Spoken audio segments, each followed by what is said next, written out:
Halo teman-teman, kali ini aku akan menjelaskan tentang kerajaan Islam yaitu Kerajaan Goa Talo. Semoga penjelasan yang akan aku sampaikan kali ini bisa menambah wawasan buat kalian ya. Di Sulawesi Selatan terdapat salah satu kerajaan Islam terbesar, yaitu Kerajaan Goa Talo atau Kerajaan Makassar. Kerajaan ini berdiri pada sekitar abad ke-16. Kerajaan Goa Talo adalah kerajaan gabungan antara Kerajaan Goa dan Kerajaan Talo yang dimiliki dua orang bersaudara. Dua kerajaan itu disatukan oleh masing-masing penguasanya, yaitu Daeng Mandrabia dari Kerajaan Goa serta Karaeng Matawaya dari Kerajaan Talo.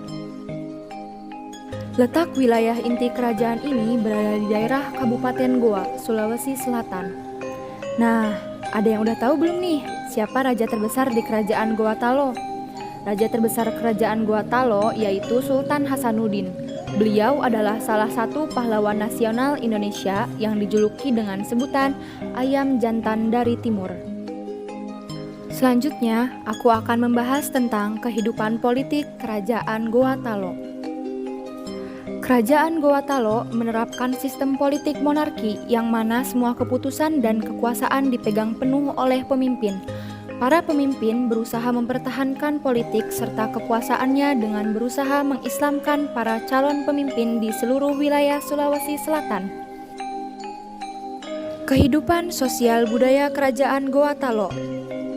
Setelah masuknya Islam ke Makassar, banyak penduduk yang turut masuk Islam, bahkan beberapa kerajaan lain dikehendaki untuk masuk Islam oleh para pemimpin kerajaan saat itu.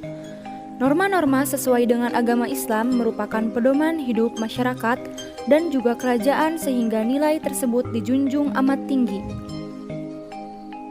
Kerajaan Makassar terkenal dengan hasil seni dan beberapa kebudayaan yang melekat dengan kehidupan.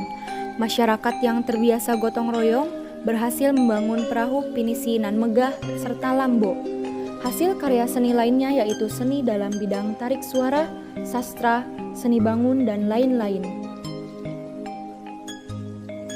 Dan yang terakhir yaitu kehidupan ekonomi Kerajaan Goa Talo. Perkembangan ekonomi kerajaan bisa dikatakan sangat melesat karena berada di lokasi yang strategis, yakni berada di tengah antara Kalimantan, Maluku, Jawa, Malaka, serta Sumatera. Mayoritas masyarakat bermata pencaharian sebagai pedagang di daerah yang telah dikuasainya.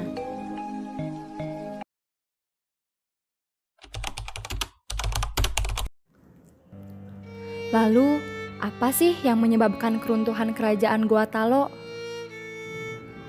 Keruntuhan Kerajaan Goa Talo yaitu saat VOC menguasai sebagian besar kerajaan-kerajaan kecil di Sulawesi.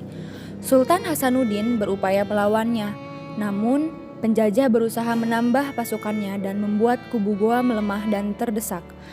Pada tahun 1667, Kerajaan Goa Talo mengakui kekalahannya dengan bersedia menandatangani Perjanjian Bongaya yang dimana perjanjian ini merugikan Goa Talo. Dan saat itu, Sultan Hasanuddin turun tahta dan mengundurkan diri dari kerajaan.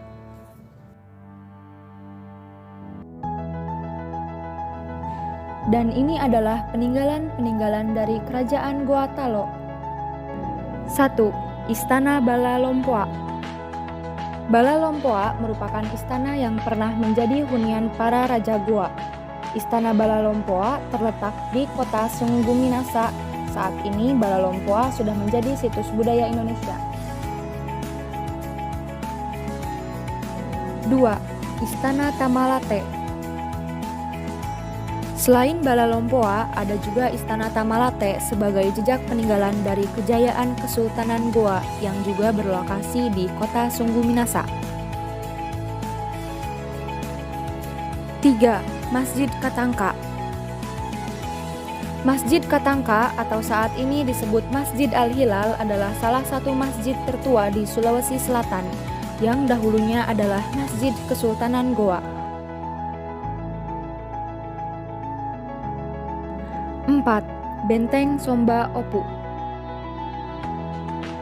Benteng Somba Opu termasuk saksi bisu sejarah Kerajaan Makassar yang sebelumnya dijadikan pusat pemerintahan sekaligus perdagangan. 5. Benteng Fort Rotterdam. Benteng Fort Rotterdam atau Benteng Ujung Pandang merupakan bekas markas pasukan katak Kerajaan Goatalo yang setelah Perjanjian Bongaya menjadi milik Belanda.